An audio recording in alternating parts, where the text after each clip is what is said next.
This is episode 4 of the Aeniagram Prison Project podcast, and unlike the first 3, we have a third friend with us this morning.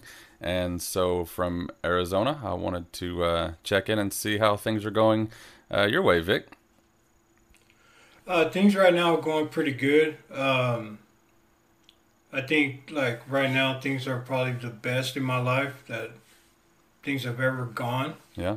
As far as working wise, health wise, the way I think, the way I like just respond in life, it's just a whole different atmosphere for me. So just for a point of reference, I want to ask, so we're in October here, and where were you where were you this time last year? In jail. Do you remember the moment where you said, okay, this is my type, and now a lot of things make sense, or was it gradual? So, again, when Susan came in and did her pilot class, and she had these 9 paragraphs, and it was stuck between the 8 and the 9, because I know when I'm in custody and I'm doing serving time, I have a lot more 8, right? But when she got to the 9, it was kind of scary, because it's like, well, how can she be reading something how I feel on the inside? You know what I mean? Like, how I feel mentally is different. You know, how I'm thinking that I feel is different. But when she's reading this 9 paragraph, it's like, dude, like, that's what really scared the hell out of me. It's like, dude, she's up there reading a piece of paper, and it's like describing me. But so I think I got on the more of a defensive side, and I didn't want to be a 9. I wanted to be that 8. I wanted to be that person that everybody was either afraid of. I wanted to be that person that everybody respected in the wrong way. You know what I mean? Yeah. But by the third class, I couldn't deny it, or I couldn't fight it no more. It's like, okay, this is me. Yeah. I need to learn to deal with this, accept it, and how can I work with it to where it exists in my life now? Right. Time, you know, when you were going through the class that first time, and it came time to find out or to discuss, you know, how your type contributed to your incarceration. Do you remember much about that, or connecting the dots and saying, okay, this is kind of how I've gotten to where I am right now? Well, you know, I actually did, because it's like, I always try to figure out why do I not listen to myself? Why do I not listen to my gut feeling? Why do I not pay attention to myself? Yeah. Why do I think that everybody else needs are more important than mine? And I just didn't have a freaking answer to that. You know what I mean? I couldn't just like, why? That was the answer. That was the only question I had, was why. And when we started going to the Aeniagram and started reading on types and actually read the 9, I understand why. You know what I mean? Because I didn't think that my self-worth was worth anything. I didn't think I was important enough. I didn't think me being home for myself or for my family was important. I always thought that, you know, because these people needed help, well, I'm going to go help them real quick, regardless on what the cost is.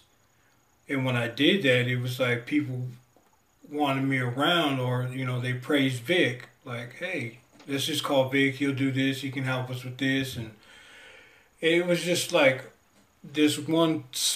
I was stuck in this spiral I couldn't get out of. And now I know why.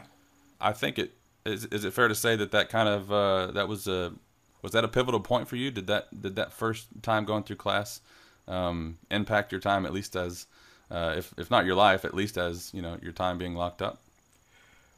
I can tell you this, but I know when I took this class and I really truly understood the Aeniagram and my type and my structure, my defense mechanisms, I knew, like, dude, it just made my life a whole lot easier. It made my life a whole lot better. I had a lot better, a more clear understanding about other individuals, about myself.